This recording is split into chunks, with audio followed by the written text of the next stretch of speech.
En el año 1347, en un monasterio perdido del Tíbet, monjes guardianes quemaron un herbario completo, no por miedo a la herejía, sino porque contenía un conocimiento tan poderoso que podía cambiar la forma en que la humanidad entiende la vida misma.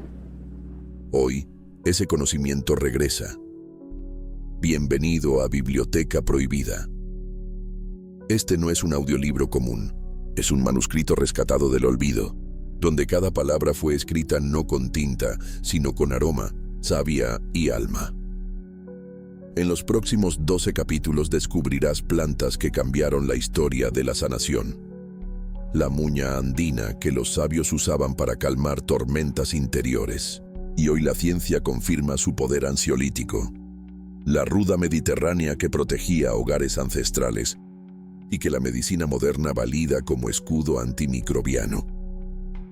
La cúrcuma dorada que los alquimistas llamaban el fuego que arde sin quemar, y que Harvard estudia por su capacidad regeneradora. La manzanilla que faraones egipcios ofrendaban a los dioses, porque sabían que la ternura también cura. El romero que coronaba las frentes de filósofos griegos, porque recordar quién eres es la mayor medicina. Y plantas que aún esperan revelar su secreto. El eucalipto que limpia el aire del alma, la rosa que enseña el amor propio, el palo santo que hace visible lo invisible. Pero esto no es solo información botánica, es una iniciación. Al terminar este viaje, algo en ti habrá cambiado. Caminarás por un jardín y verás aliados donde antes solo había adorno. Respirarás distinto, sabiendo que cada inhalación lleva la sabiduría de 1000 raíces. Entenderás que la ansiedad, el insomnio, el olvido y el cansancio no son enemigos. Son llamados de un cuerpo que recuerda cómo hablar con la tierra. Y sobre todo, descubrirás que llevas dentro un herbario viviente, un jardín interior que solo esperaba ser regado con conciencia. Ahora prepárate, porque la primera planta que conocerás fue llamada por los sabios andinos la hoja del silencio. Y lo que hace con tu mente en solo 5 minutos cambió la vida de monjes, guerreros y sanadores durante 3000 años, porque cada hoja que respira en la tierra, respira también en ti. Capítulo 1. La hoja del silencio, la muña, la respiración sagrada del aire alto. En las alturas de los Andes, a más de 3500 metros sobre el nivel del mar, crece una planta que los pueblos quechuas consideran sagrada, no por su belleza, sino porque enseñó a los humanos a respirar cuando la montaña se negaba a dar aire. Su nombre es muña, y durante más de 3000 años fue la aliada secreta de chasquis, sacerdotes y sanadores que caminaban entre nubes. Los antiguos habitantes de los Andes sabían algo que la medicina moderna tardaría siglos en comprender, que la respiración no es solo un acto mecánico. Es un puente entre el cuerpo y el alma. Y cuando ese puente se quiebra por el miedo, la angustia o la altitud, el cuerpo olvida cómo vivir. La muña era la medicina que devolvía la memoria al pecho. Los chasquis, esos mensajeros legendarios que corrían cientos de kilómetros sin descanso, llevaban siempre hojas de muña en sus bolsas, no como alimento, como llave. Cuando el aire alto les robaba el aliento, masticaban una hoja, y en minutos algo cambiaba. El pecho se abría, los pulmones recordaban su danza, el pánico se disolvía en calma. No era magia, era memoria botánica. Hoy, la ciencia tiene un nombre para lo que los sabios andinos siempre supieron: la muña, cuyo nombre científico es Minthostachys mollis. Contiene compuestos tan poderosos que investigadores de la Universidad Nacional Mayor de San Marcos, en Perú, la han estudiado durante décadas. Sus aceites esenciales, ricos en pulegona, mentona y limoneno, actúan como antiespasmódico natural. Relaja los músculos lisos del sistema respiratorio y digestivo, permitiendo que el aire fluya sin resistencia. Ansiolítico suave. Reduce la activación del sistema nervioso simpático, ese guardián interno que dispara alarmas cuando no hay peligro real. Expectorante y antimicrobiano. Limpia las vías respiratorias y protege contra infecciones que prosperan en altitudes extremas. Un estudio publicado en 2018 por el Journal of Ethnopharmacology, confirmó que el aceite esencial de muña reduce significativamente los niveles de cortisol en situaciones de estrés. Traducción. Lo que los chasquis sentían como calma que regresa era bioquímica pura. La muña no solo abría los pulmones, abría la puerta a un sistema nervioso en paz. Pero hay algo más profundo aquí, algo que las moléculas no pueden explicar del todo. Los sabios andinos no decían, la muña cura la ansiedad. Decían, la muña enseña al cuerpo a recordar que está en casa. Porque la ansiedad, en su raíz más antigua, es olvido. Olvido de que el aire siempre ha estado ahí. Olvido de que el cuerpo sabe respirar desde antes de que nacieras. Olvido de que la tierra nunca te abandonó, aunque tú sientas que te ahogas en plena habitación. La muña no te da algo que no tienes, te devuelve lo que olvidaste. Ahora, una pregunta para ti. ¿Cuándo fue la última vez que respiraste sin pensar en nada más? Sin revisar el teléfono, sin planear el futuro, sin repetir conversaciones del pasado. Solo respirar. La mayoría de las personas pasan meses, incluso años, sin habitar plenamente una sola respiración. Y el cuerpo lo sabe. Lo siente como abandono y responde con tensión, con insomnio, con ese nudo en el pecho que aparece sin razón aparente. Aquí está la enseñanza que la muña trae del aire alto. Sanar comienza respirando con la tierra, no contra ella, no ignorándola, con ella. Cada vez que inhalas el aroma de la muña, ya sea en infusión, en aceite o simplemente frotando una hoja entre tus dedos, estás haciendo algo revolucionario. Estás recordándole a tu sistema nervioso que la calma no es un lujo, es tu estado natural, el que el mundo moderno te hizo olvidar. Práctica consciente. Si alguna vez tienes acceso a hojas de muña, haz esto. Toma una hoja pequeña entre tus dedos, frótala suavemente y acércala a tu nariz. Cierra los ojos, inhala profundo, como si estuvieras en la cima de una montaña donde el aire es escaso y precioso. Retén el aire por 3 segundos. Exhala lentamente, imaginando que liberas todo lo que tu cuerpo ya no necesita cargar. Repite esto 5 veces y observa cómo algo en tu pecho se afloja, cómo el aire entra más fácil, cómo, por un momento, tu mente deja de perseguir pensamientos y simplemente es. Eso no es sugestión, es tu cuerpo reconociendo.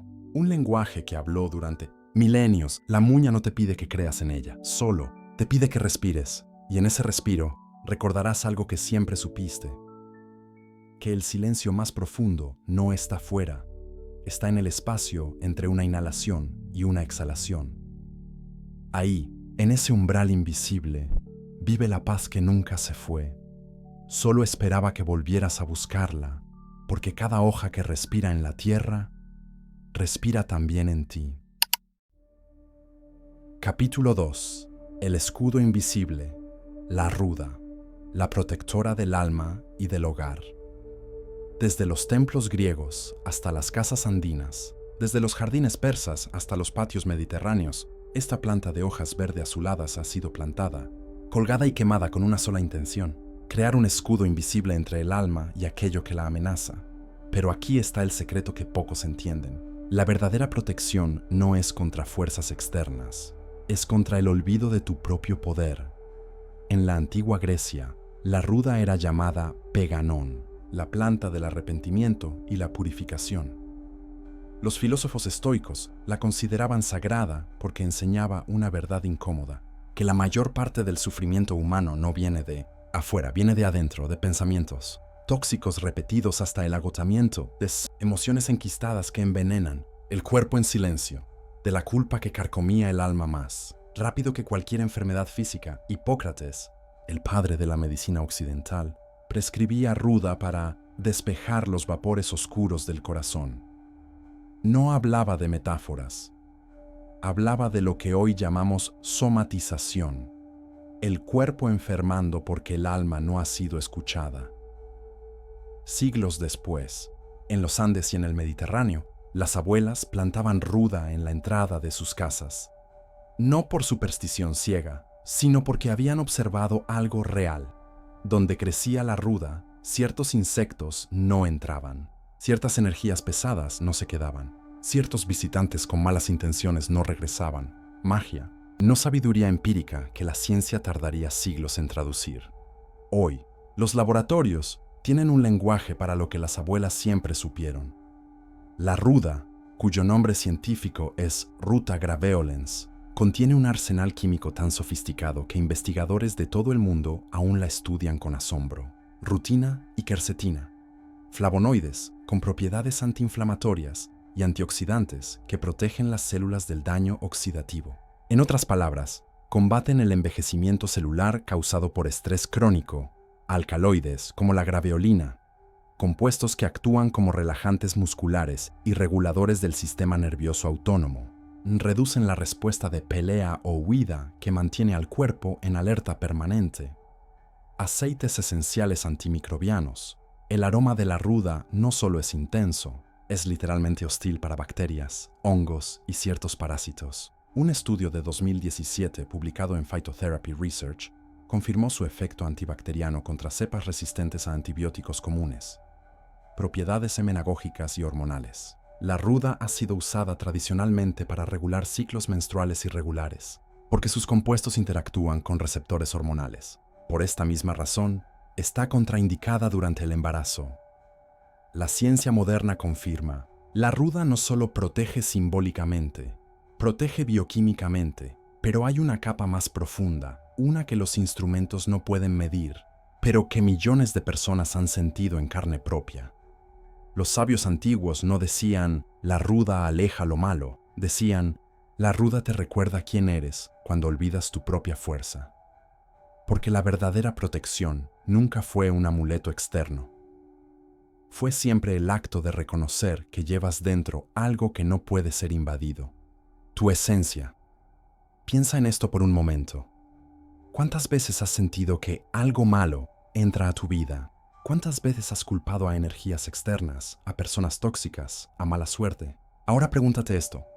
¿Cuántas de esas veces habías olvidado poner límites? ¿Cuántas veces dejaste entrar lo que tu intuición ya había rechazado? La ruda no te protege de otros, te protege de ti mismo cuando olvidas decir no, cuando olvidas que tu paz interior es más valiosa que la aprobación externa, cuando olvidas que cuidarte no es egoísmo, sino el primer acto de amor propio. Aquí está la enseñanza que la ruda trae desde jardines ancestrales. El verdadero escudo no se planta en la puerta de la casa, se planta en la puerta del corazón. Cada vez que estableces un límite sano, estás invocando el espíritu de la ruda. Cada vez que dices, esto no entra en mi vida, estás activando tu protección interior. Cada vez que decides que tu energía es sagrada y no está disponible para cualquiera, estás entendiendo lo que los antiguos ya sabían, que la protección más poderosa nace del amor propio. Práctica consciente. Si tienes acceso a una rama de ruda, haz esto, sosténla en tu mano derecha, cierra los ojos, respira su aroma intenso, casi amargo. No lo rechaces, déjalo entrar. Ese aroma que algunos encuentran desagradable es exactamente su medicina. Te enseña que no todo lo que sana es dulce. A veces, protegerte duele, a veces, decir no se siente incómodo, pero es necesario. Ahora, mientras sostienes la ruda, di en voz baja o en tu mente, mi paz es sagrada, mi energía tiene valor, solo permito entrar aquello que honra lo que soy. Repítelo 3 veces y luego suelta la rama. Observa cómo algo en tu postura cambia, cómo tu columna se endereza, cómo una claridad silenciosa te recorre. Eso no es sugestión, es tu cuerpo recordando que tiene derecho a protegerse. La ruda no te pide que tengas fe ciega, solo te pide que recuerdes que tu alma tiene fronteras y que honrarlas no es cerrarte al mundo, es abrirte solo a lo que merece entrar. Los antiguos no se equivocaron al llamarla la protectora, solo que la protección verdadera nunca fue contra espíritus malignos o maldiciones invisibles, fue siempre contra el olvido más peligroso de todos, el olvido de que eres digno de ser cuidado, primero por ti mismo y solo después por el mundo, porque cada hoja que protege en la tierra te enseña a protegerte también a ti. Capítulo 3. El oro de la vida, cúrcuma, el fuego que arde sin quemar. Hay sustancias en la tierra que parecen contener luz solidificada, raíces que, al cortarlas, sangran color sol. La cúrcuma es una de ellas. Durante más de 5.000 años, en los templos de la India, esta raíz dorada fue mucho más que una especia. Fue pigmento sagrado, medicina de reyes, símbolo de purificación. Los monjes budistas teñían sus túnicas con ella, porque creían que ese color portaba la energía del fuego divino, un fuego que purifica sin destruir, que transforma sin consumir, que sana sin dejar cicatrices. En el Ayurveda, la medicina ancestral de la India, la cúrcuma era llamada Haridra, que significa la que mejora el color de la piel.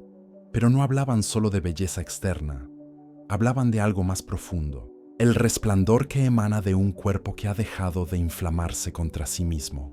Los sabios ayurvédicos enseñaban que toda enfermedad comienza con ama, toxinas acumuladas que el cuerpo no pudo expulsar. Residuos emocionales enquistados en tejidos, inflamación silenciosa que arde bajo la piel durante años, hasta que se convierte en dolor crónico, en rigidez, en enfermedad. Y la cúrcuma, decían, era el antídoto universal. No porque curara enfermedades específicas, sino porque despertaba la capacidad innata del cuerpo para limpiarse, regenerarse y recordar cómo vivir sin guerra interna. Los alquimistas medievales la buscaban con obsesión, no para hacer oro, material, sino porque intuían que esa raíz dorada contenía el secreto de la transmutación biológica, convertir inflamación en regeneración. Convertir dolor en vitalidad, convertir un cuerpo enfermo en un cuerpo que recuerda cómo brillar. Y no estaban equivocados, solo estaban siglos adelantados a los instrumentos que podrían demostrarlo. Hoy, la ciencia tiene un nombre para el oro líquido de la cúrcuma: curcumina. Y lo que ha descubierto en las últimas décadas es tan extraordinario que hay más de 15.000 estudios científicos publicados sobre esta única molécula.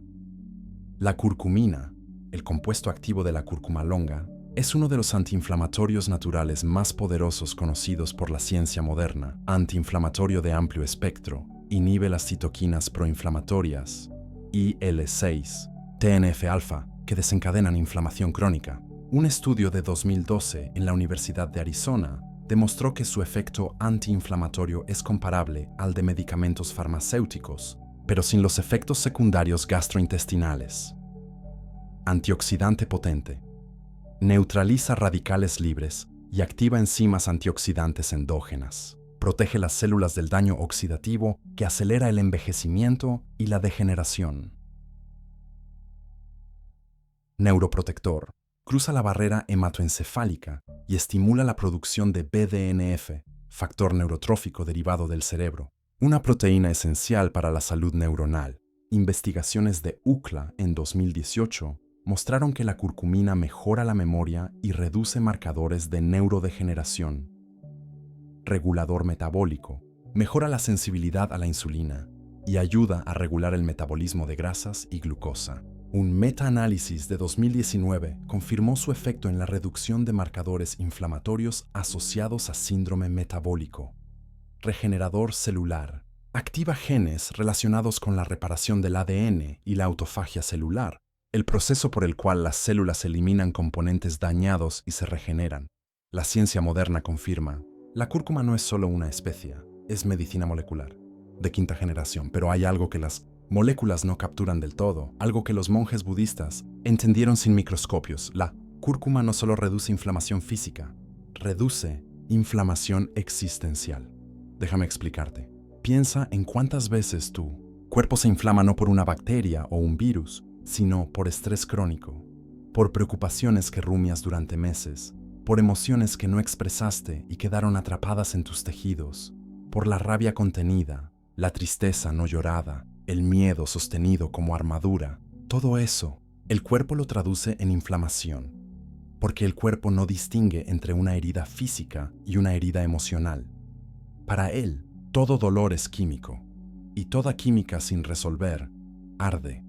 Aquí está la enseñanza que la cúrcuma trae desde templos milenarios. Sanar es encender la llama interior sin miedo, no la llama que destruye, la llama que purifica, la llama que convierte lo denso en luz, la llama que transforma el dolor en sabiduría, la inflamación en claridad, el estancamiento en movimiento. Cada vez que consumes cúrcuma con intención consciente, no solo estás nutriendo tu cuerpo, estás recordándole que tiene permiso para soltar lo que ya no sirve, que regenerarse no es un lujo, es su función natural, práctica consciente. Si tienes acceso a cúrcuma fresca o en polvo, haz esto. Prepara una bebida dorada, media cucharadita de cúrcuma en polvo, una pizca de pimienta negra, que multiplica su absorción por 2000%, una cucharadita de miel y leche tibia o vegetal.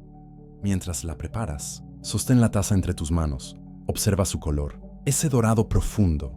Cierra los ojos y visualiza ese color entrando a tu cuerpo como luz líquida. Imagina que esa luz recorre cada célula, cada tejido, cada rincón, donde algo duele o está inflamado, no para forzar la sanación, sino para recordarle a tu cuerpo que sabe cómo hacerlo.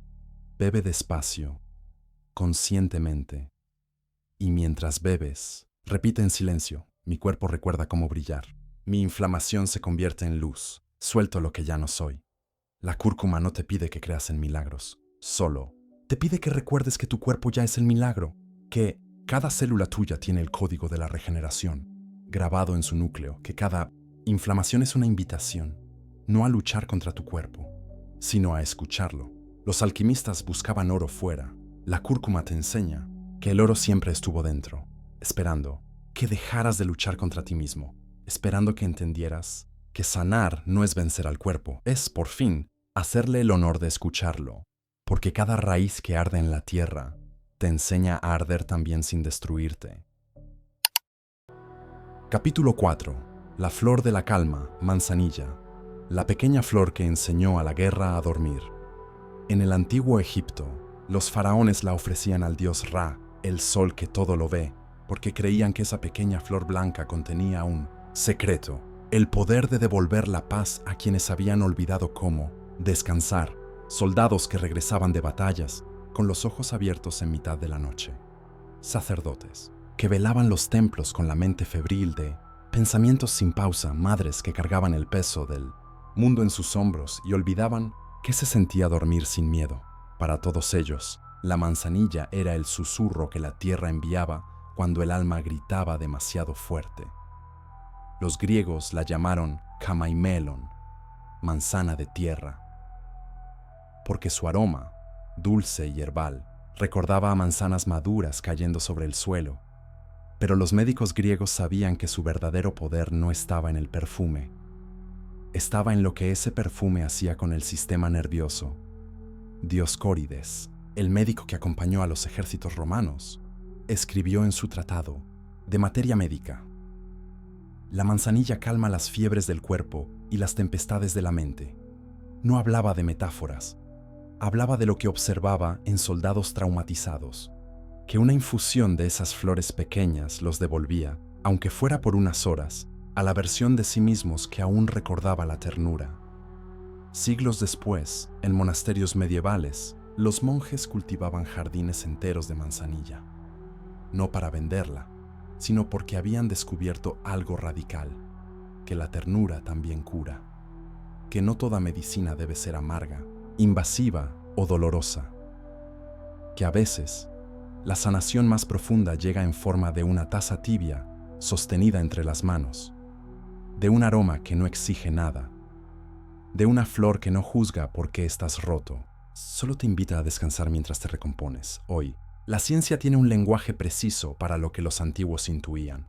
La manzanilla, cuyo nombre científico es Matricaria chamomilla, contiene un arsenal químico diseñado para calmar sin adormecer, apigenina, un flavonoide que se une a receptores GABA-A en el cerebro, los mismos que activan medicamentos ansiolíticos como las benzodiazepinas, pero sin los efectos secundarios de dependencia o sedación excesiva. Un estudio de la Universidad de Pensilvania en 2016 demostró que la apigenina reduce significativamente los síntomas de ansiedad generalizada en pacientes con trastornos crónicos bisabolol, un compuesto antiinflamatorio, y relajante muscular que actúa tanto a nivel periférico como central.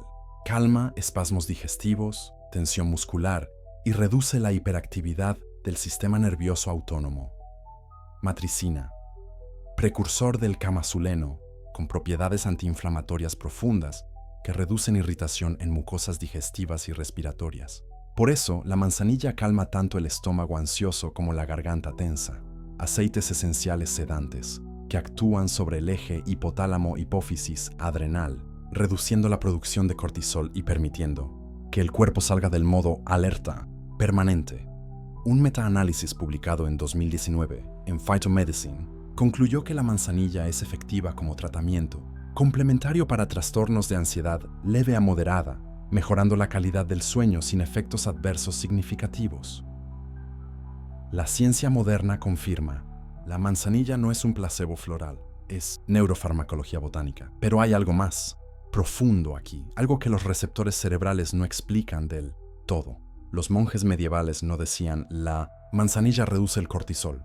Decían, la manzanilla te recuerda que mereces ternura, porque la ansiedad crónica, en su raíz más oscura, es falta de ternura contigo mismo. Es vivir como si no merecieras pausas, como si descansar fuera debilidad, como si rendirte al sueño fuera abandonar una guerra que, en realidad, solo existe en tu mente. La manzanilla no te obliga a dormir, te invita a dejar de pelear. Piensa en esto por un momento. ¿Cuándo fue la última vez que te trataste con ternura? No con autoexigencia disfrazada de cuidado, no con productividad disfrazada de bienestar, sino con ternura verdadera, con el tipo de suavidad que le darías a un niño asustado, con el tipo de paciencia que le ofrecerías a alguien que amas profundamente. ¿Cuándo fue la última vez que te hablaste así? Aquí está la enseñanza que la manzanilla trae desde templos egipcios y jardines de monjes. La ternura también cura, no es debilidad, es medicina. Cada vez que te preparas una infusión de manzanilla con presencia plena, no solo estás consumiendo apigenina, estás practicando un acto revolucionario en un mundo que te enseñó a ser duro contigo mismo. Estás diciéndole a tu sistema nervioso, puedes bajar la guardia, aquí estás seguro.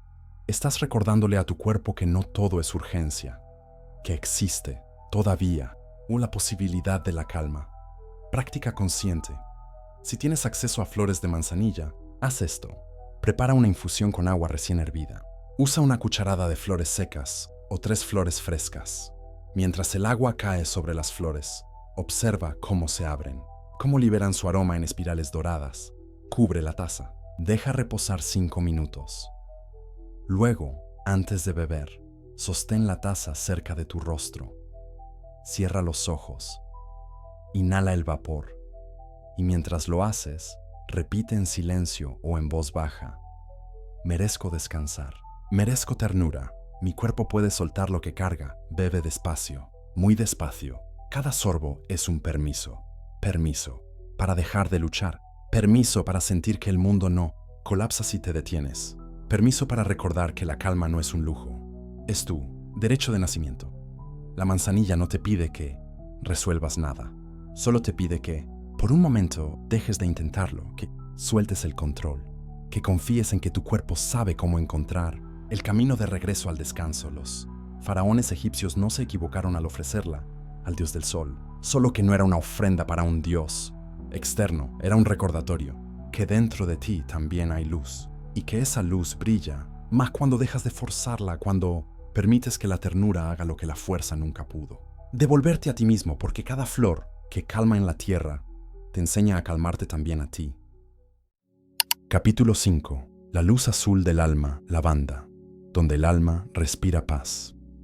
En los campos de la Provenza francesa, cuando el verano alcanza su punto más alto, millones de flores violetas se abren al mismo tiempo y el aire se vuelve visible, no con niebla ni con polvo, con perfume, un perfume tan denso que los antiguos persas creían que era el aliento de ángeles descendiendo a recordarle a la humanidad que la paz no es un concepto, es una frecuencia. Y la lavanda es su antena. En la antigua Persia, los jardines de lavanda no eran lugares de recreo, eran santuarios de sanación mental. Allí llevaban a los soldados que regresaban de guerras con la mente fragmentada, a las mujeres que habían perdido hijos y no podían dejar de llorar, a los ancianos que olvidaban quienes eran y vagaban perdidos en sus propios recuerdos. Los sacerdotes persas sabían algo que la neurociencia tardaría 2000 años en confirmar: que el olfato es el único sentido que conecta directamente con el sistema límbico, la parte más antigua del cerebro donde viven las emociones, los traumas y la memoria profunda,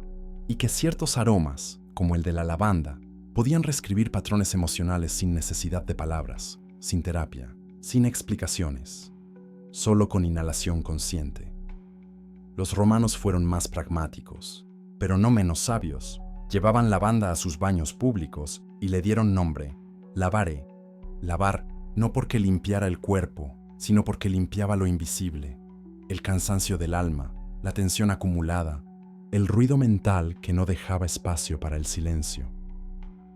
Las legiones romanas llevaban sacos de flores de lavanda en sus marchas, no como lujo, como supervivencia emocional, porque un soldado que no puede dormir, que no puede calmar su mente después del combate, es un soldado que pierde la guerra consigo mismo mucho antes de perderla en el campo de batalla. Siglos después, en los monasterios de Europa, monjas y monjes cultivaban lavanda en jardines de clausura y hacían algo revolucionario para su época: perfumaban las almohadas de los enfermos terminales, no para curarlos, sino para darles algo que la medicina de entonces no podía ofrecer: la posibilidad de morir en paz, de exhalar el último aliento sin terror, de rendirse al misterio final con el alma tranquila. Ellos sabían, sin estudios clínicos, que la lavanda no solo calma el cuerpo, calma algo mucho más profundo: el miedo a soltar el control.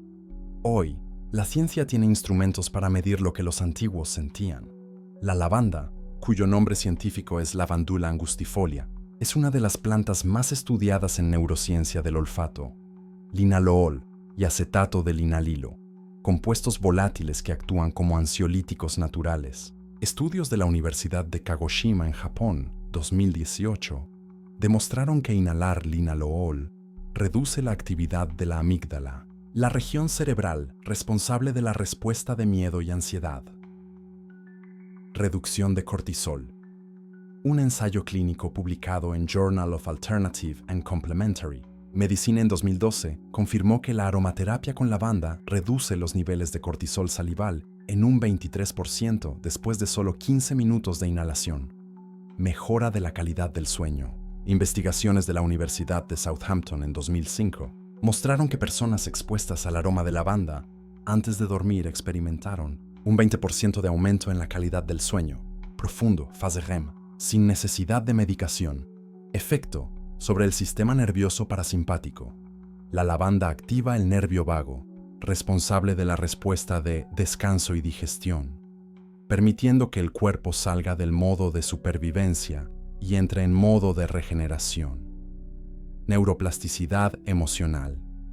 Estudios recientes sugieren que el linalool puede modular receptores NMDA en el hipocampo, promoviendo la flexibilidad cognitiva y reduciendo patrones de pensamiento rumiativo. La ciencia moderna confirma: la lavanda no es aromaterapia estética, es neurofarmacología olfativa, pero hay algo que ningún estudio puede capturar completamente, algo que los monasterios entendieron sin laboratorios. Los antiguos no decían la lavanda reduce la ansiedad, decían la lavanda te recuerda que la paz no se busca, se inhala, porque la verdadera paz nunca fue un logro, nunca fue algo que alcanzas después de resolver todos tus problemas. La paz es un estado que tu cuerpo ya conoce, solo que olvidaste cómo acceder a él. Piensa en esto. ¿Cuántos años llevas buscando la paz afuera? ¿Cuántas veces has pensado: estaré en paz cuando consiga ese trabajo, cuando termine esa relación, cuando se resuelva ese problema? ¿Y cuántas veces, al conseguir lo que buscabas, descubriste que la paz seguía esquiva? Porque la paz no está al final de una lista de pendientes. Está en el espacio entre dos respiraciones, está en el momento donde dejas de perseguir el futuro y simplemente existes. Aquí está la enseñanza que la lavanda trae desde campos persas y jardines de monjes. La paz no se busca, se permite, pues no se conquista, se respira. Cada vez que inhalas el aroma de la lavanda con presencia plena, no solo estás recibiendo moléculas aromáticas, estás practicando el acto más revolucionario de todos en un mundo acelerado: detenerte, rendirte a lo que ya es, dejar que tu sistema Nervioso, recuerde que no todo requiere acción, decisión o solución, que a veces la medicina más poderosa es simplemente dejar de resistir.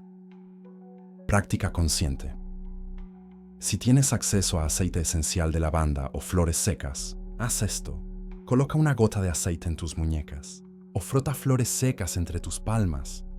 Lleva tus manos cerca de tu rostro, formando una copa frente a tu nariz. Cierra los ojos. Inhala profundo. Muy profundo. Retén el aire por 3 segundos. Exhala lentamente, como si liberaras años de tensión acumulada. Repite esto 7 veces. Y mientras lo haces, no intentes relajarte, no intentes sentir paz, solo respira. Observa cómo algo en tu pecho se afloja, sin que hagas nada para lograrlo. Cómo tu mandíbula se relaja, sin que se lo ordenes. Cómo tus hombros caen sin esfuerzo. Eso no es sugestión, es tu cuerpo, recordando su estado natural. El estado que el mundo te hizo olvidar. La lavanda no te obliga a estar en paz. Solo te muestra dónde siempre estuvo, en el umbral, entre el esfuerzo y la entrega, en el instante donde dejas de luchar y empiezas a confiar, en el silencio que aparece cuando, por fin, dejas de llenar cada segundo con ruido. Los persas no se equivocaron al llamarla el aliento de ángeles, solo que esos ángeles nunca estuvieron afuera, siempre habitaron en el espacio, donde tu alma respira cuando dejas de ahogarla con urgencias. Porque cada flor que perfuma la tierra te recuerda que la paz siempre estuvo dentro de ti. Capítulo 6. El fuego de la memoria, Romero, la planta del recuerdo y la claridad. Mental. Hay plantas que no crecen en jardines ordinarios. Crecen en las grietas de acantilados, donde el viento y el sol son implacables. El romero es una de ellas. En la antigua Grecia, los estudiantes trenzaban ramas de romero en sus cabellos antes de los exámenes. No por superstición, sino porque habían observado algo innegable. Quienes llevaban esa planta cerca de su cabeza recordaban más, comprendían mejor, pensaban con mayor claridad.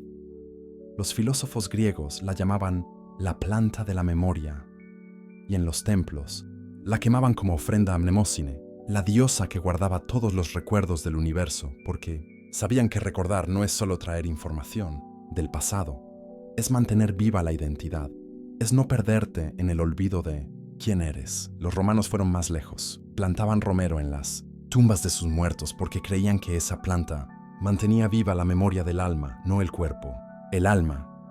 Y en bodas, los novios intercambiaban ramas de romero como promesa. Te recordaré siempre. No olvidaré quién eres, ni quién soy cuando estoy contigo. Era un voto más profundo que el oro de los anillos, porque sabían que el verdadero olvido no es olvidar datos, es olvidar esencias. En la Edad Media, durante las grandes pestes que asolaron Europa, médicos y sacerdotes llevaban ramos de romero frente a sus rostros al entrar a casas de enfermos, no solo por su aroma, sino porque intuían que esa planta protegía algo más que el cuerpo. Protegía la lucidez mental cuando el caos exterior amenazaba con fragmentar la mente. Hoy, la ciencia tiene un lenguaje preciso para lo que los griegos intuían. El romero, cuyo nombre científico es Rosmarinus officinalis, contiene compuestos que actúan directamente sobre la función cognitiva. Como 8-cineol, un compuesto volátil que cruza la barrera hematoencefálica y aumenta la actividad de neurotransmisores, como la acetilcolina, esencial para la memoria y el aprendizaje.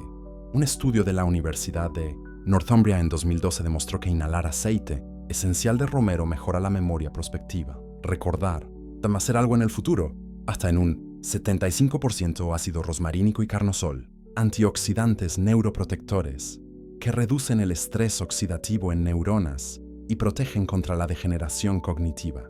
Investigaciones publicadas en Journal of Neurochemistry en 2016 confirmaron que estos compuestos activan vías de protección neuronal similares a las que se buscan en tratamientos para enfermedades neurodegenerativas, efectos sobre la neuroplasticidad. El romero estimula la producción de BDNF, factor neurotrófico derivado del cerebro, promoviendo la creación de nuevas conexiones neuronales y mejorando la flexibilidad cognitiva. reducción de cortisol y mejora del estado de alerta. A diferencia de otros calmantes, el romero reduce el estrés sin adormecer. Activa la claridad mental mientras calma la ansiedad de fondo. La ciencia moderna confirma. El romero no es un mito griego, es potenciador cognitivo botánico. Pero hay algo más, profundo aquí. Los antiguos no decían el romero mejora la memoria. Decían, el romero te ayuda a recordar quién eres, porque la mayor tragedia del olvido no es perder información, es perderte a ti mismo, olvidar tus sueños bajo el peso de las obligaciones, olvidar tu esencia bajo las expectativas ajenas, olvidar tu voz interior bajo el ruido del mundo. Piensa en esto. ¿Cuántas veces has sentido que vives en piloto automático? ¿Cuántas veces has terminado el día sin recordar qué hiciste realmente? ¿Cuántas veces has olvidado no datos, sino tu propio norte? El romero no te devuelve información perdida, te devuelve presencia. Aquí está la enseñanza que el romero trae desde acantilados griegos. Recordar quién eres es la mayor curación. Cada vez que inhalas el aroma del romero, no solo estás oxigenando tu cerebro, estás enviando una señal a tu sistema nervioso. Vuelve, regresa a ti, recuerda, práctica consciente. Si tienes acceso a una rama fresca de romero, haz esto, frota las hojas entre tus dedos hasta liberar su aceite. Lleva tus manos a tu rostro e inhala profundamente. Cierra los ojos y pregúntate, ¿qué he olvidado de mí que necesito recordar? No busques respuestas, solo pregunta y respira, deja. Que el aroma abra puertas en tu memoria que no sabías que estaban cerradas. El romero no te pide que seas alguien nuevo, solo te pide que recuerdes quién siempre fuiste antes del ruido, antes del olvido, antes de perderte en vidas que no eran tuyas. Porque cada planta que crece en acantilados te recuerda que tú también puedes florecer en lugares difíciles, solo si no olvidas quién eres. Capítulo 7. El árbol del aliento eucalipto, el guardián del aire y del pecho.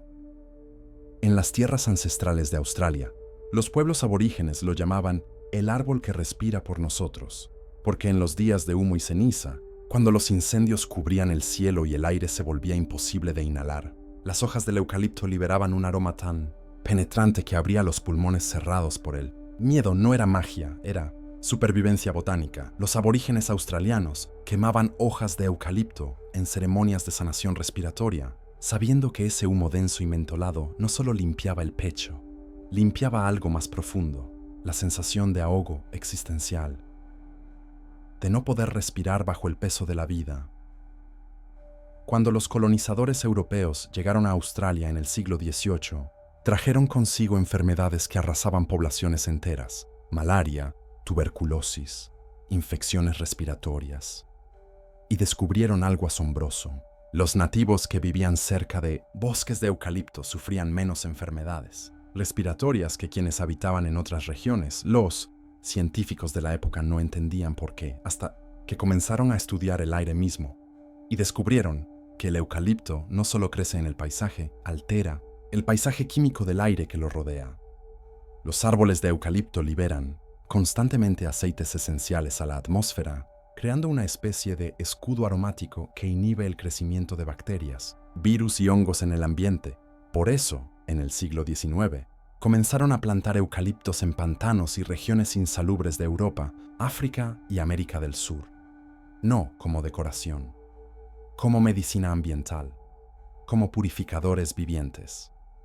Hoy, la ciencia tiene instrumentos para medir lo que los aborígenes sentían. El eucalipto, cuyo nombre científico es Eucalyptus globulus, contiene uno de los compuestos respiratorios más estudiados del mundo, eucaliptol, 1-cina-8, cineol, un expectorante natural que disuelve la mucosidad en bronquios y pulmones, facilitando su expulsión. Estudios de la Universidad de Heidelberg en Alemania, 2009, demostraron que el eucaliptol reduce significativamente la inflamación de las vías respiratorias en pacientes con bronquitis crónica y asma, propiedades antimicrobianas de amplio espectro. El aceite esencial de eucalipto inhibe el crecimiento de bacterias como Staphylococcus aureus y virus respiratorios comunes. Un estudio publicado en Clinical Microbiology and Infection en 2010 confirmó su eficacia contra patógenos resistentes a antibióticos. efecto mucolítico y broncodilatador. El eucaliptol relaja los músculos lisos de los bronquios, permitiendo que el aire fluya con mayor facilidad. Es por eso que se usa en tratamientos para EPOC, enfermedad pulmonar obstructiva crónica. Reducción de citoquinas proinflamatorias. Investigaciones recientes muestran que el eucaliptol modula la respuesta inmune, reduciendo la hiperreactividad del sistema respiratorio sin suprimirlo completamente. La ciencia moderna confirma, el eucalipto no es un remedio folclórico, es medicina respiratoria, molecular. Pero hay algo que los laboratorios no pueden medir del todo. Los sabios aborígenes no decían, el eucalipto limpia los pulmones. Decían, el eucalipto te recuerda que la claridad exterior nace del aire interior. Porque respirar mal no es solo un problema físico, es un símbolo de cómo vives. Respiras superficialmente, apenas sobreviviendo.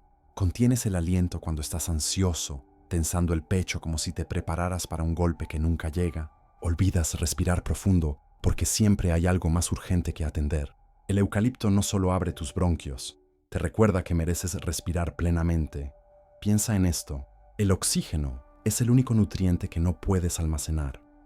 Cada célula de tu cuerpo depende de la próxima inhalación para seguir viva. Y sin embargo, la mayoría de las personas respiran como si el aire fuera escaso, como si no hubiera suficiente para ellos, como si tuvieran que conformarse con migajas de oxígeno. Eso no es biología, es creencia. La creencia de que no mereces ocupar espacio, de que tu presencia es demasiado, de que debes encogerte, contenerte, respirar menos para no molestar. Aquí está la enseñanza que el eucalipto trae desde los bosques australianos. La claridad exterior nace del aire interior. No puedes pensar con claridad si tu cerebro está hambriento de oxígeno. No. Puedes sentir paz si tu pecho está contraído. No puedes vivir plenamente si respiras como si estuvieras pidiendo permiso para existir. Práctica consciente. Si tienes acceso a aceite esencial de eucalipto, haz esto. Coloca 2 gotas en un pañuelo o difúndelo en tu espacio. Siéntate cómodamente. Cierra los ojos. Inhala profundo por la nariz, sintiendo cómo el aroma penetrante abre tus fosas nasales. Lleva el aire hasta el fondo de tus pulmones, expandiendo tu abdomen. Retén el aire por 4 segundos. Exhala lentamente por la boca, como si estuvieras liberando años de aire estancado.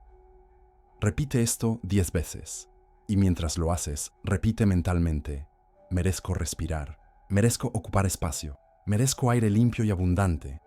Observa cómo algo en tu postura cambia, cómo tu pecho se expande sin esfuerzo, cómo, por primera vez en mucho tiempo, respiras sin restricciones. El eucalipto no te pide que cambies tu vida, solo te pide que respires como si merecieras estar aquí, porque lo mereces. Tu existencia no es una disculpa, es un derecho, y cada inhalación es la confirmación de que el universo quiere que estés vivo. Los aborígenes australianos no se equivocaron al llamarlo el árbol que respira por nosotros, solo que no respira en lugar de ti. Respira contigo, recordándote que el aire no es solo oxígeno, es permiso para existir plenamente, porque cada árbol que purifica el aire te enseña a purificar también el espacio dentro de ti. Capítulo 8. El corazón verde albahaca. El perfume que bendice la vida. Hay plantas que no se cultivan solo para ser consumidas, se cultivan para ser veneradas. La albahaca es una de ellas. En la antigua India, esta planta de hojas verde brillante y aroma penetrante no crecía en cocinas, crecía en altares. La llamaban Tulsi, la incomparable, y cada hogar hindú tradicional mantenía una planta de albahaca sagrada en el centro de su patio, no como adorno, sino como guardiana espiritual de la familia. Los sabios védicos enseñaban que donde crece la albahaca, la negatividad no puede echar raíces. No hablaban de energías místicas abstractas, hablaban de algo que observaban en el cuerpo y la mente de quienes convivían con ella. Calma en medio del caos. Claridad en medio de la confusión. Fortaleza en medio del agotamiento.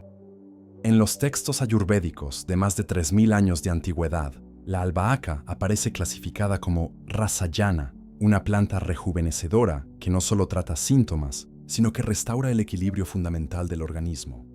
La describían como adaptógena, Aunque esa palabra no existía, aún decían que la albahaca enseña al cuerpo a responder sin colapsar, a enfrentar el estrés sin quebrarse, sostener la presión sin endurecerse, como un bambú que se dobla ante el viento, pero nunca se rompe. Los griegos, siglos después, la llamaron basilicón, la hierba real, porque notaron que los reyes y guerreros que la consumían regularmente no solo vivían más, vivían mejor, con mentes más claras, cuerpos más resistentes y algo más difícil de cuantificar, una especie de serenidad interna que no se desmoronaba ante las crisis. Alejandro Magno, se dice, llevaba albahaca en sus campañas militares, no como alimento, como medicina preventiva contra el agotamiento mental que destruía a más soldados que las espadas enemigas. Hoy, la ciencia moderna tiene un lenguaje para lo que los antiguos intuían. La albahaca, especialmente la variedad sagrada conocida como Ocimum sanctum o Tulsi, es una de las plantas adaptógenas más estudiadas del mundo. Eugenol y ácido rosmarínico, compuestos que reducen la respuesta inflamatoria del cuerpo ante el estrés crónico. Un estudio de 2017 publicado en Evidence-Based, Complementary and Alternative Medicine demostró que la albahaca sagrada reduce significativamente los niveles de cortisol en personas con estrés crónico, como modulación del eje HPA, hipotálamo-hipófisis adrenal. La albahaca ayuda a regular la producción de hormonas del estrés, evitando que el cuerpo entre en modo de agotamiento suprarrenal. Investigaciones de la Universidad de Rajasthan en 2014 confirmaron que el consumo regular de Tulsi mejora la resistencia al estrés psicológico y físico. Propiedades neuroprotectoras. Estudios en Journal of Ethnopharmacology 2011 mostraron que la albahaca protege las neuronas del daño oxidativo causado por estrés prolongado, preservando la función cognitiva incluso bajo presión constante. Efecto inmunomodulador. No suprime ni sobreactiva el sistema inmune, sino que lo equilibra. Esto es crucial porque el estrés crónico debilita la inmunidad, pero la hiperactividad inmune causa inflamación autoinmune. Mejora de la claridad mental sin estimulación. A diferencia de la cafeína, la albahaca mejora el enfoque y la atención sin generar nerviosismo o dependencia. La ciencia moderna confirma, la albahaca no es una hierba común, es un regulador biológico de la respuesta al estrés. Pero hay algo más profundo aquí. Los sabios védicos no decían, la albahaca reduce el cortisol. Decían, la albahaca te recuerda que la pureza florece en la calma, porque el estrés crónico no solo afecta a tu cuerpo, afecta tu capacidad de ver con claridad, de sentir sin filtros, de supervivencia, de responder desde tu centro, no desde tu miedo. El estrés te hace reactivo, no receptivo. Te hace vivir en modo defensivo permanente, como si cada momento fuera una emergencia. Y en ese estado, pierdes algo esencial, tu capacidad de discernir, de saber qué merece tu energía y qué no, de reconocer qué es tuyo y qué es ruido del mundo. Piensa en esto. ¿Cuántas decisiones has tomado desde el agotamiento en lugar de desde la claridad? ¿Cuántas veces has dicho sí cuando querías decir no, porque estabas demasiado cansado para defender tus límites? ¿Cuántas veces has confundido estar ocupado con estar vivo? La albahaca no te da energía artificial, te devuelve tu centro. Aquí está la enseñanza que la albahaca trae desde los altares védicos. La pureza florece en la calma, no en la ausencia de problemas, sino en la presencia de un centro inamovible. Cada vez que consumes albahaca, ya sea en infusión, fresca en alimentos o como suplemento, estás enviando una señal a tu sistema nervioso. No necesito colapsar para responder. Puedo sostener sin endurecer. Puedo adaptarme sin perderme. Práctica consciente. Si tienes acceso a hojas frescas de albahaca, haz esto. Toma una hoja entre tus dedos, frótala suavemente y llévala a tu nariz. Inhala su aroma verde, ligeramente dulce, profundamente vivo. Cierra los ojos y pregúntate, ¿qué estoy sosteniendo que no es mío sostener? No busques respuestas inmediatas, solo pregunta. Luego, mastica la hoja lentamente. Siente su sabor complejo, dulce, picante, terroso. Y mientras masticas, repite mentalmente, suelto lo que no me pertenece. Sostengo solo mi verdad. Respondo desde mi centro, no desde mi miedo. La albahaca no te pide que seas invulnerable, solo te pide que recuerdes que la verdadera fortaleza no es resistir sin quebrarse, es doblarse sin romperse, es adaptarse sin perderte, es sostener la vida sin ahogarla con control. Los sabios védicos no se equivocaron al plantarla en el centro de sus hogares, porque el centro no es un lugar, es un estado. Y la albahaca te recuerda cómo volver a él, porque cada planta que bendice la vida te enseña a bendecir también la tuya. Capítulo 9. La sangre del bosque, uña de gato, la medicina que nace del abrazo de los árboles. En las profundidades de la selva amazónica, esta liana de espinas curvadas asciende por los troncos de árboles gigantes, abrazándolos con una fuerza silenciosa que tarda décadas en construirse. Los chamanes Shipibo-Conibo de Perú la llamaban Saventaro, la que fortalece desde dentro. Y durante más de 2000 años fue la medicina que daban a guerreros heridos, a ancianos debilitados, a niños que no crecían con la fuerza esperada. No la veían como una planta más, la veían como un pacto entre el bosque y el cuerpo humano, como si los árboles, al sostenerla durante años, le transmitieran su capacidad de resistir tormentas, sequías y el paso implacable del tiempo. Los chamanes amazónicos enseñaban algo que sonaba místico, pero que la ciencia tardaría siglos en validar. El bosque tiene memoria en su corteza, y esa memoria sana. Decían que la uña de gato no solo curaba síntomas, reactivaba algo dormido dentro del cuerpo, su capacidad de defenderse, regenerarse y recordar cómo vivir sin colapsar ante cada amenaza. La preparaban en largas decocciones, hirviendo la corteza durante horas hasta extraer un líquido oscuro, amargo, denso, y quien lo bebía sentía algo innegable, no una energía artificial, sino una fortaleza profunda que emergía desde los huesos. Cuando los exploradores occidentales llegaron al Amazonas en el siglo XX, trajeron enfermedades que los indígenas nunca habían enfrentado: tuberculosis, gripe, infecciones bacterianas, y notaron algo extraordinario. Las comunidades que consumían regularmente uña de gato resistían mejor las epidemias. Sus heridas sanaban más rápido.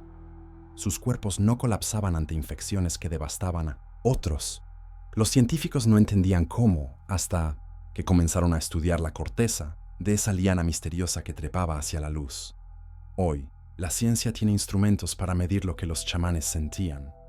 La uña de gato, cuyo nombre científico es Uncaria tomentosa, contiene uno de los arsenales químicos más complejos descubiertos en una planta amazónica: alcaloides oxindólicos, compuestos que estimulan los glóbulos blancos del sistema inmune, aumentando su capacidad de identificar y neutralizar patógenos. Un estudio de la Universidad de Innsbruck en Austria, 2001, demostró que estos alcaloides aumentan la fagocitosis, la capacidad de las células inmunes de devorar invasores, hasta en un 50% Quinovich acid glycosides, compuestos antiinflamatorios que reducen la inflamación crónica sin suprimir la respuesta inmune aguda necesaria para combatir infecciones.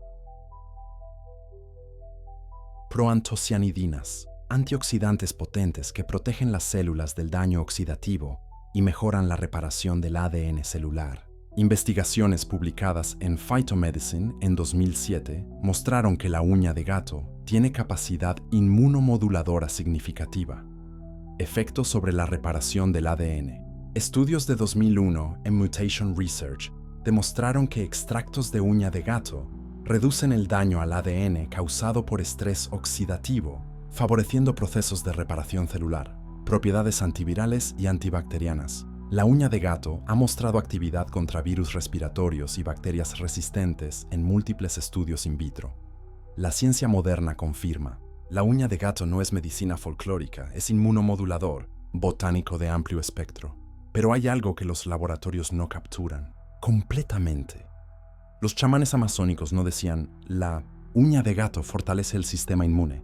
Decían: la uña de gato te recuerda que el cuerpo sabe sanar si escucha al bosque, porque el sistema inmune no es solo un ejército de células, es inteligencia biológica. Es la capacidad de tu cuerpo de distinguir entre lo propio y lo ajeno, entre lo que te nutre y lo que te daña, entre lo que merece quedarse y lo que debe ser expulsado.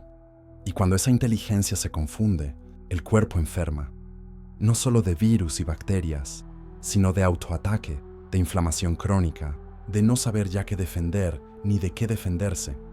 Piensa en esto. ¿Cuántas veces tu cuerpo ha colapsado justo después de terminar un proyecto estresante? ¿Cuántas veces te has enfermado en vacaciones, cuando finalmente baja la guardia? ¿Cuántas veces has sentido que tu cuerpo no te defiende, sino que te traiciona? Eso no es debilidad, es desconexión, es un cuerpo que dejó de escuchar las señales del bosque interior que lleva dentro. Aquí está la enseñanza que la uña de gato trae desde la selva amazónica. El cuerpo recuerda cómo sanar si escucha al bosque, no al bosque exterior, al bosque interior. Esa red de inteligencia celular que sabe distinguir, regenerar, proteger. Cada vez que consumes uña de gato, no estás forzando a tu cuerpo a defenderse. Estás recordándole que tiene esa capacidad. Que la fortaleza no es algo que agregas desde fuera. Es algo que despiertas desde dentro. Práctica consciente. Si tienes acceso a uña de gato en cápsulas o decocción, consúmela con esta intención. Antes de tomarla, sostén el recipiente entre tus manos. Cierra los ojos. Visualiza raíces profundas descendiendo desde tus pies hacia la tierra. Visualiza ramas ascendiendo desde tu coronilla hacia el cielo y repite mentalmente: mi cuerpo recuerda cómo defenderse. Mi inmunidad es inteligente. Confío en mi capacidad de sanar. Luego, consúmela despacio. Siente cómo entra no solo a tu estómago, sino a cada célula, como si cada célula recordara que forma parte de un bosque viviente. La uña de gato no te pide que luches contra tu cuerpo, solo te pide que confíes en él, que dejes de verlo como enemigo cuando enferma, y que empieces a verlo como lo que siempre fue, un ecosistema inteligente que solo necesita que lo escuches. Los chamanes amazónicos no se equivocaron al llamarla la que fortalece desde dentro, porque la verdadera fortaleza no es nunca enfermarse, es saber que cuando enfermas, tu cuerpo tiene la inteligencia para regresar al equilibrio, si le das tiempo, si le das respeto, si le das bosque, porque cada liana que trepa hacia la luz te recuerda que tú también puedes ascender, incluso cuando estás herido. Capítulo 10. La flor del amor. Rosa. Cada pétalo es una oración al alma. Hay flores que no necesitan nombre. Su aroma basta para reconocerlas, incluso en la oscuridad. La rosa es una de ellas. Durante más de 5000 años, en cada cultura que la encontró, fue consagrada como símbolo del amor divino, no del amor romántico superficial, del amor que sana, del amor que eleva, del amor que recuerda. En la antigua Persia, los jardines de rosas no eran lugares de vanidad. Eran templos de contemplación donde los sufíes iban a recordar que el alma humana, como la rosa, debe abrirse pétalo por pétalo, que no se puede forzar la apertura del corazón, que la verdadera belleza emerge cuando dejas de resistir y te permites florecer. Los persas creaban el agua de rosas no como perfume, sino como medicina emocional. La rociaban sobre los rostros de quienes lloraban pérdidas imposibles. La bebían aquellos cuyo corazón se había cerrado tras traiciones. La ofrecían en ceremonias de reconciliación, porque sabían algo que la ciencia tardaría milenios en confirmar, que el aroma de la rosa no solo es placentero, tiene la capacidad de reconfigurar estados emocionales enquistados, de ablandar corazones endurecidos por el dolor, de recordarte que mereces ternura, incluso cuando has olvidado cómo recibirla. En el antiguo Egipto, Cleopatra llenaba sus habitaciones con pétalos de rosa antes de encuentros importantes. No por seducción, como los mitos cuentan, sino porque entendía que la rosa alteraba la química del encuentro humano, que en presencia de su aroma, las personas bajaban defensas, hablaban desde lugares más honestos, se permitían vulnerabilidad. Los faraones ungían sus templos con aceite de rosas porque creían que esa flor era el puente entre lo humano y lo divino, entre el cuerpo que sufre y el alma que recuerda su origen. Hoy, la ciencia moderna tiene un lenguaje para lo que los persas y egipcios intuían. La rosa, especialmente rosa damascena, contiene más de 400 compuestos químicos, pero algunos son particularmente reveladores. Feniletilamina, conocida como la molécula del amor, es la misma sustancia que libera el cerebro cuando te enamoras. El aroma de la rosa estimula su producción, generando estados de elevación emocional, apertura afectiva y reducción de la sensación de aislamiento. Geraniol y citronelol, compuestos que actúan sobre el sistema límbico, reduciendo la ansiedad y promoviendo sensaciones de calma y bienestar. Un estudio de 2009 publicado en Natural Product Communications demostró que inhalar aceite esencial de rosa reduce significativamente los niveles de cortisol y aumenta la sensación de relajación profunda. Efectos sobre la oxitocina. Investigaciones recientes sugieren que el aroma de la rosa puede estimular la liberación de oxitocina, la hormona del vínculo y la confianza, facilitando estados de conexión emocional. Propiedades cardioprotectoras simbólicas. Aunque su efecto principal es emocional, estudios en Iranian Journal of Basic Medical Sciences, (JAMA 11) mostraron que extractos de rosa tienen propiedades antioxidantes que protegen el tejido cardiovascular del estrés oxidativo. La ciencia moderna confirma: la rosa no es solo símbolo poético del amor, es química emocional en forma de flor. Pero hay algo más profundo aquí.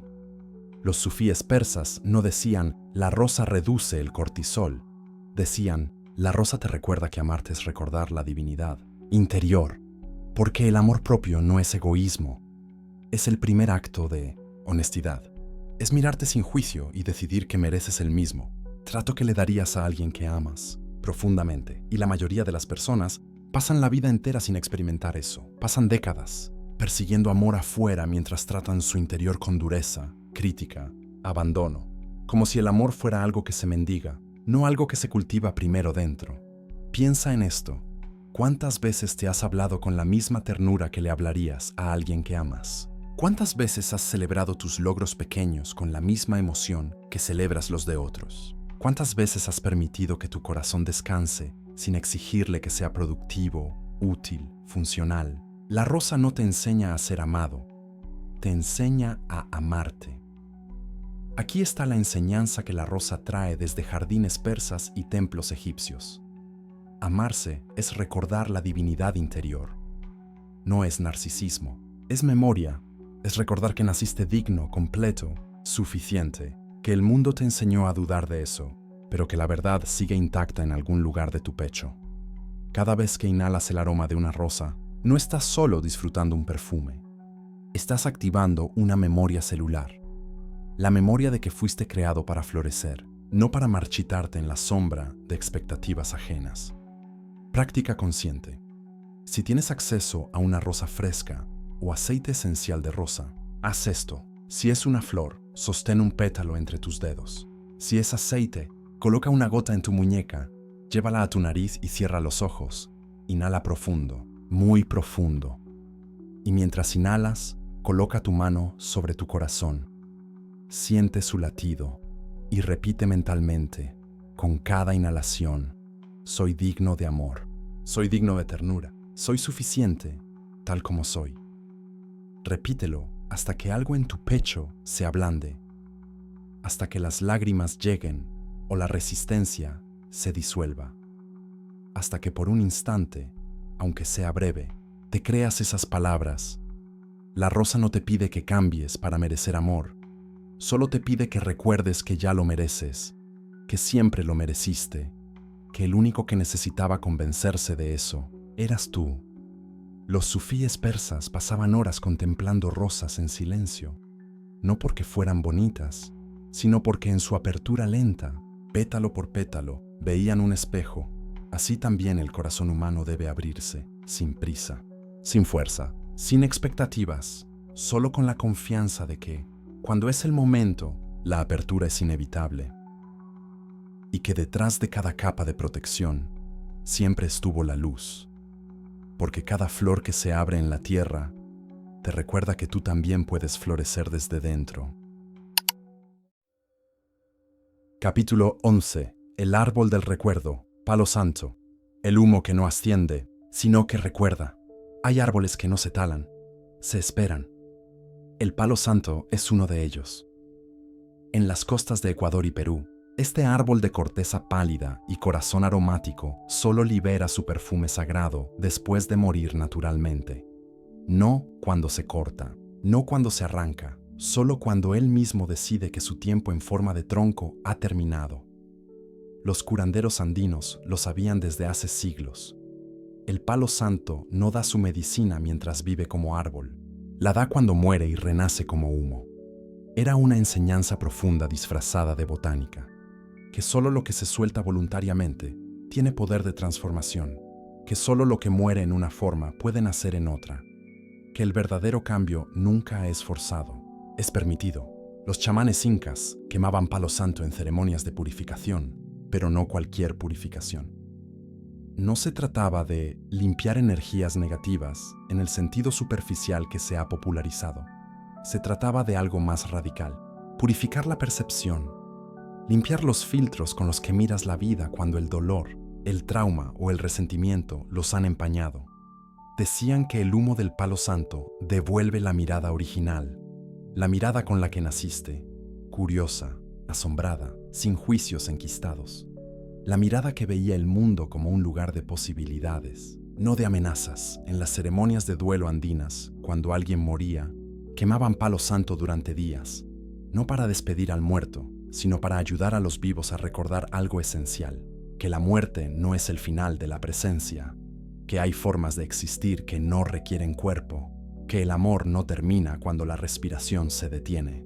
El humo ascendía lento, denso, dulce, y en su aroma los dolientes encontraban algo inesperado, no olvido, no alivio superficial, sino memoria transfigurada. La capacidad de recordar sin que el recuerdo te destruya, de honrar lo que fue sin quedar atrapado en lo que ya no es. Hoy, la ciencia comienza a entender lo que los curanderos siempre supieron. El palo santo, cuyo nombre científico es Bursera graveolens, contiene compuestos aromáticos únicos. Limoneno, un monoterpeno con propiedades ansiolíticas y antidepresivas. Estudios de 2013 en Behavioral Brain Research demostraron que la inhalación de limoneno reduce comportamientos depresivos en modelos experimentales, actuando sobre receptores serotoninérgicos .A-terpineol, compuesto sedante que reduce la hiperactividad del sistema nervioso central. Un estudio de 2010 en Journal of Natural Medicines confirmó su efecto calmante sin causar sedación excesiva.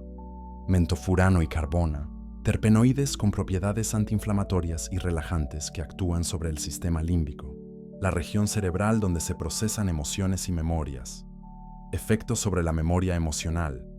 Investigaciones recientes sugieren que ciertos compuestos del palo santo pueden modular la reconsolidación de memorias traumáticas, no borrándolas, sino cambiando la carga emocional asociada a ellas. La ciencia moderna confirma, el palo santo no es incienso decorativo, es aromaterapia neuroemocional, pero hay algo que los compuestos químicos no explican del todo.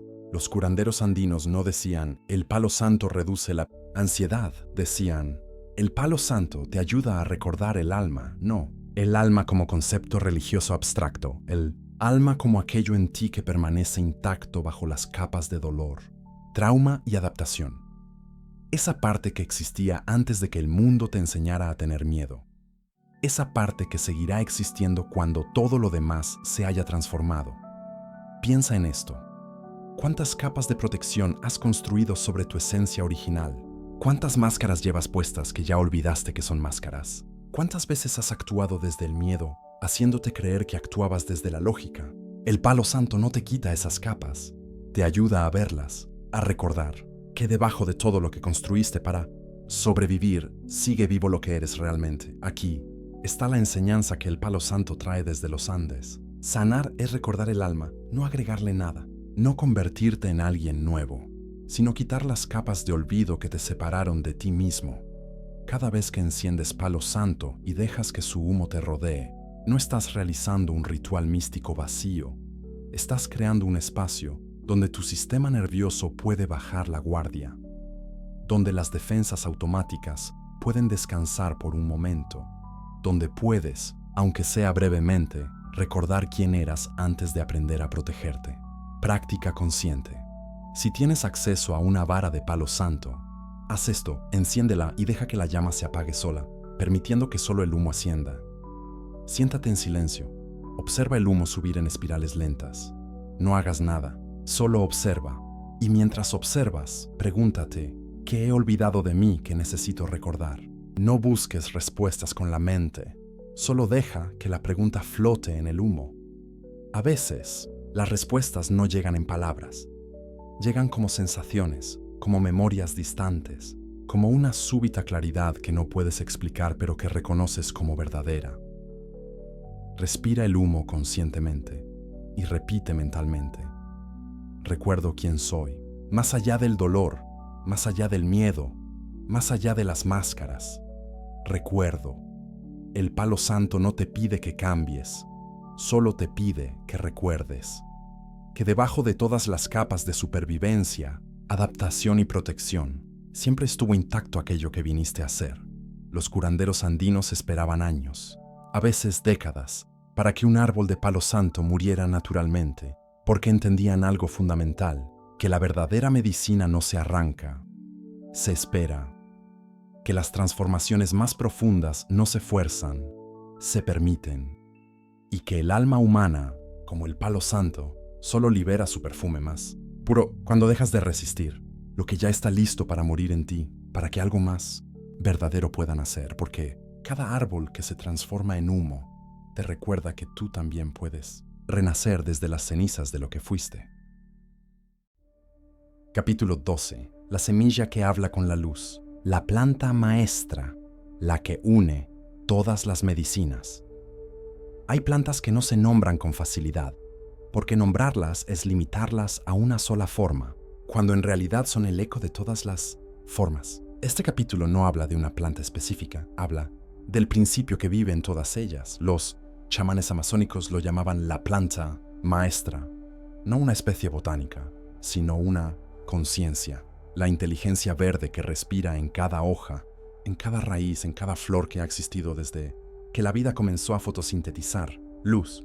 Decían que todas las plantas medicinales son fragmentos de una sola medicina. La medicina de recordar que no estás separado de la tierra, que tu cuerpo no es una máquina aislada, es un ecosistema que respira con bosques, florece con primaveras, se regenera con ciclos que son más antiguos que cualquier civilización. En las tradiciones ancestrales de todo el mundo existía un concepto recurrente, la planta sagrada que conecta todas las medicinas. Para los pueblos indígenas de América, era el tabaco ceremonial o la ayahuasca. Para los Vedas de India, era el soma perdido. Para los druidas celtas, era el muérdago sagrado.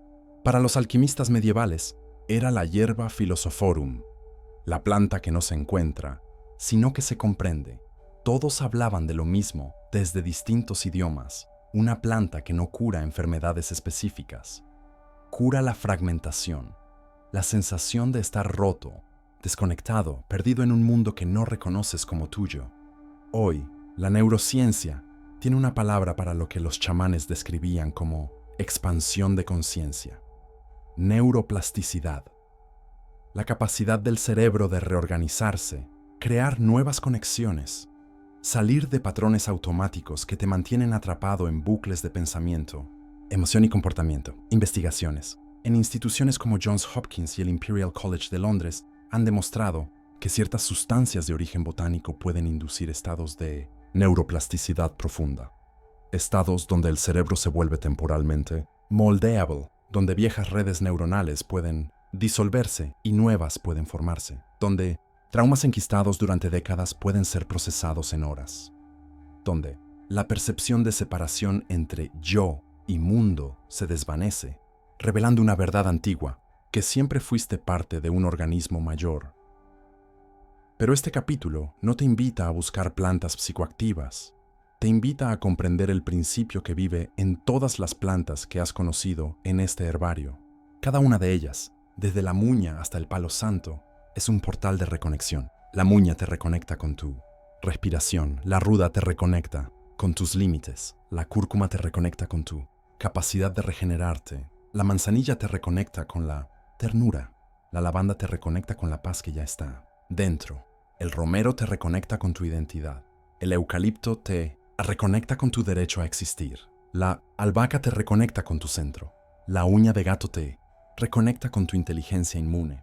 La rosa te reconecta con el amor propio. El palo santo te reconecta con tu alma y todas juntas te reconectan con una verdad que el mundo moderno te hizo olvidar, que la tierra tiene un solo cuerpo. Tú eres su célula consciente. Los chamanes amazónicos enseñaban que las plantas no curan, enseñan. Te enseñan a recordar lo que tu cuerpo siempre supo, cómo respirar sin ansiedad, cómo defenderte sin colapsar, cómo amar sin perderte, cómo recordar sin que la memoria te destruya, cómo existir sin disculparte por ocupar espacio. No necesitas consumir todas las plantas del mundo para sanar, necesitas entender que cada planta es un alfabeto y que tu cuerpo ya sabe leer el lenguaje. Solo olvidó que sabía. Piensa en esto. ¿Qué pasaría si cada emoción difícil fuera en realidad una invitación? La ansiedad, una invitación a respirar más profundo. Muña, el miedo, una invitación a establecer límites. Ruda, la inflamación, una invitación a soltar lo que no te pertenece. Cúrcuma, el insomnio, una invitación a darte ternura. Manzanilla, la agitación, una invitación a permitir la paz. Lavanda, el olvido, una invitación a recordar quién eres. Romero, la opresión, una invitación a reclamar tu espacio. Eucalipto, el estrés, una invitación a regresar al centro. Albahaca, la debilidad, una invitación a confiar en tu cuerpo. Uña de gato, la dureza, una invitación a amarte.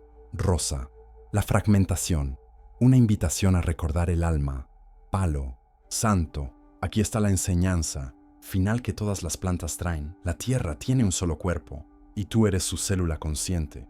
No estás separado de los bosques que purifican el aire que respiras. No estás separado de las flores que perfuman el viento que inhalas. No estás separado de las raíces que sostienen la tierra que pisas. Cada planta que sana es un espejo. Te muestra que llevas dentro la misma capacidad de florecer, sanar, transformar. Práctica final. No necesitas ninguna planta para esto. Solo necesitas salir. Sal a un jardín, a un parque, a cualquier lugar donde crezca algo verde. Acércate a una planta, la que sea. Tócala con respeto.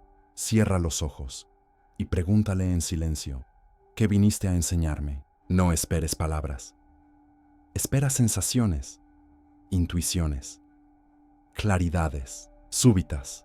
Las plantas no hablan con sonidos, hablan con frecuencias, que tu cuerpo entiende antes que tu mente. Quédate, hay 5 minutos, y cuando te vayas, agradece, no a la planta, sino a la inteligencia que respira en ella y en ti al mismo tiempo. No hay planta maestra afuera, la planta maestra eres tú. Tu cuerpo es el herbario viviente, cada emoción, una raíz, cada pensamiento, una hoja, cada respiración, una flor que se abre, y cuando aprendes a escucharte, con la misma atención con la que escucharías a un bosque sagrado, descubres que nunca estuviste enfermo, solo desconectado. Este no es el final del herbario, es el comienzo de tu iniciación, porque ahora sabes algo que no sabías al comenzar, que cada hoja que respira en la tierra respira también en ti, y que el jardín más importante que cultivarás en tu vida es el que crece invisible dentro de tu alma. Bienvenido al verdadero herbario, el que nunca estuvo en páginas, el que siempre habitó en ti.